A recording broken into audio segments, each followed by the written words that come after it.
Hello viewers, this is Jayashree log. ಈ ಸಂಜೆ egg bhurji ಮಾಡ್ಕೋಬೇಕಂತ ಅನ್ನಿಸ್ತು. So for that reason egg bhurji prepare ಮಾಡ್ಕೊಳ್ತಾ ಇದ್ದೀನಿ. ಸಬ್ಸಿಗೆ ಸೊಪ್ಪು ಮತ್ತು ಈರುಳ್ಳಿ ಮುಟ್ಟೆ ಇಟ್ಕೊಂಡು ಸೊಪ್ಪನ್ನೆಲ್ಲ ವಾಶ್ ಮಾಡ್ಕೊಳ್ತಾ ಇದ್ದೀನಿ. ಹಾಗೆ ಒಂದು ಬಾಣಲಿಗೆ ಎಣ್ಣೆ ಹಾಕಿ ಈರುಳ್ಳಿ ಹಾಕಿ ಫ್ರೈ ಮಾಡ್ತಾ ಇದ್ದೀನಿ.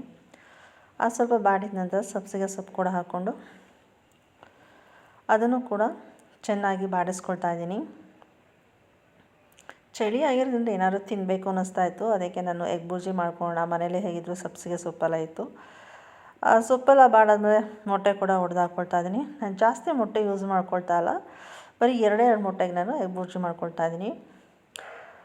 ಸೊ ಅದೆಲ್ಲ ಬಾಯ್ಲ್ಡ್ ಆದಮೇಲೆ ಸ್ವಲ್ಪ ಪೆಪ್ಪರ್ ಪೌಡರು, ಹಾಗೆ ಸಾಲ್ಟ್ ಎಲ್ಲ ಹಾಕಿ ತಿರ್ಕೊಳ್ತಾ ಇದ್ದೀನಿ.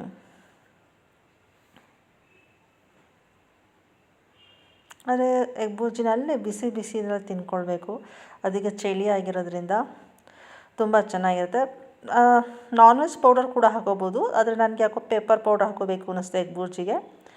ಹಾಗಾಗಿ ಪೆಪ್ಪರ್ನ ಆ್ಯಡ್ ಮಾಡಿಕೊಂಡೆ. ಫೈನಲಿ ಎಲ್ಲ ರೆಡಿ ಆಗ್ತಾಯಿದೆ. ರೆಡಿ ಆಗಿದೆ ತಿನ್ನೋದಕ್ಕೆ ಬಿಸಿ ಬಿಸಿ. ನಾನು ಮೊಟ್ಟೆ ಕಮ್ಮಿ ಹಾಕಿದ್ದೀನಿ. ಸೊ ಫೈನಲಿ ಸೂಪರ್ ಟೇಸ್ಟ್ ಇದು, ಯಾಕಂದರೆ ಪೆಪ್ಪರ್ ಪೌಡ್ರು ಬಾಯಿಗೆ ಸಿಗ್ತಾ ಇರೋದ್ರಿಂದ ತುಂಬ ಚೆನ್ನಾಗಿ